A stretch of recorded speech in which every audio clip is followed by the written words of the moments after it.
السلام علیکم ورحمۃ اللہ وبرکاتہ۔ دیکھیے کچھ لوگ جو ہے وہ ڈپلیکیٹ کیو آر کوڈ تیار کر کے غلط طریقے سے اس کا ووٹ کا غلط استعمال کرنا چاہ رہے ہیں، اس لیے آپ جو ہے وہ اس ویڈیو کو دھیان سے دیکھیے۔ اس میں آپ کو سمجھ میں آئے گا کہ کون سا کیو آر کوڈ غلط ہے اور کون سا کیو آر کوڈ صحیح ہے۔ تو آپ اسی کیو آر کوڈ پہ اسکین کر کے جی میل یا ای میل بھیجیے جو اس ویڈیو میں بتایا جا رہا ہے۔ دھیان سے اس ویڈیو کو دیکھیے۔ السلام علیکم ورحمۃ اللہ وبرکاتہ۔ آل انڈیا مسلم پرسنل بورڈ کے علاوہ چند ملی ادارے یا انفرادی طور پر کسی شخص نے وقف ترمیمی بل پر جوائنٹ پارلیمانی کمیٹی کو اپنی رائے بھیجنے کے لیے لنک اور کیو آر کوڈ جاری کر دیا ہے، لیکن آپ کو صرف اور صرف آل انڈیا مسلم پرسنل بورڈ کے ہی لنک یا کیو آر کوڈ کا استعمال کر کے جے پی سی یعنی جوائنٹ پارلیمانی کمیٹی کو اپنی رائے بھیجنی ہے۔ اس میں آپ کو شک و شبہ میں بالکل نہیں پڑنا ہے۔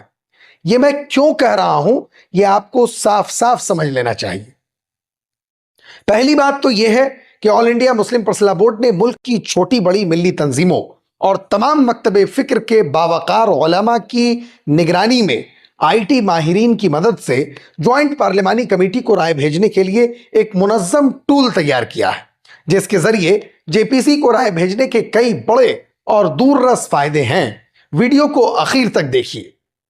نمبر 1، جب یونیفارم سول کوڈ پر لا کمیشن نے لوگوں کی رائے طلب کی تھی، اس وقت بھی آل انڈیا مسلم پرسنل بورڈ نے تمام ای میلز کو سنبھال کر رکھا، یعنی جتنے ای میلز لا کمیشن کو بھیجے گئے اس کی تعداد اور اس کی پوری تفصیل آج بھی بورڈ کے پاس موجود ہے۔ مسلمانوں نے یو سی سی کی مخالفت میں 52 لاکھ ای میلز لا کمیشن کو بھیجے تھے، جس کا فائدہ آپ کے سامنے ہے۔ اس لیے سیکیورٹی اور ڈیٹا کلیکشن دونوں ہی نظریے سے بورڈ کے ٹول کا استعمال کرنا ہی درست ہے۔ نمبر 2، آل انڈیا مسلم پرسنل بورڈ کے آئی ٹی ماہرین کا ماننا ہے کہ یہ صلاحیت صرف اور صرف بورڈ کے تیار کردہ ٹول میں ہے کہ وہ ضرورت پڑنے پر لا کمیشن کو بھیجے گئے تمام ای میلز کی تفصیلات ان کے سامنے رکھ سکتے ہیں۔ نمبر 3، آل انڈیا مسلم پرسنل بورڈ نے آئی ٹی ایویڈنس ایکٹ کے مطابق پورا سسٹم تیار کیا ہے۔ یہ خوبی صرف بورڈ کے ٹول میں ہے کہ انہیں معلوم ہے کہ ان کے سسٹم کو استعمال کر کے کس نے کب اور کتنے ای میلز بھیجے ہیں، جبکہ دوسرے کسی بھی سسٹم سے جاری کردہ لنک یا کیو آر کوڈ سے رائے بھیجنے کی تفصیلات اس سسٹم میں دور دور تک محفوظ نہیں ہے۔ نمبر 4، دوسرے سسٹمز یا ٹول میں کب تک رائے دینی ہے اس کی ٹائمنگ آ رہی ہے۔ آپ میل بھیج رہے ہیں، وہ منزل تک پہنچ رہی ہے یا نہیں، اس کا کوئی ثبوت نہیں ہے۔ دوسری بات یہ کہ وہاں پر شیئرز کے نمبر آ رہے ہیں کہ مثلا 10 شیئرز ہیں تو 10 شیئرز اس طرح بھی ہو سکتے ہیں کہ ایک ہی شخص نے 10 بار اسے کلک کر دیا ہو، لیکن 10 میلز جے پی سی کو گئی ہے اس کی گارنٹی نہیں ہے۔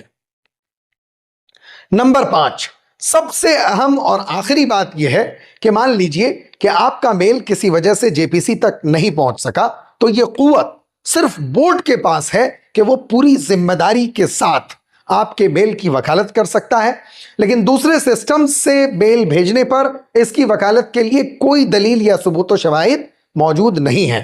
اسے آپ اور ٹھیک سے سمجھ لیجئے۔ دوسرے سسٹم سے رائے بھیجنے پر اس ادارے کا یا اس شخص کا انٹرفیس یعنی ان کے ادارے کے نام کا سرورق سامنے آ رہا ہے اور ایک تیار شدہ خط جے پی سی کو پہنچ رہا ہے، لیکن وہ خط کس نے بھیجا، کہاں سے بھیجا اور کیسے بھیجا اس کی تفصیلات ان کے پاس نہیں ہے۔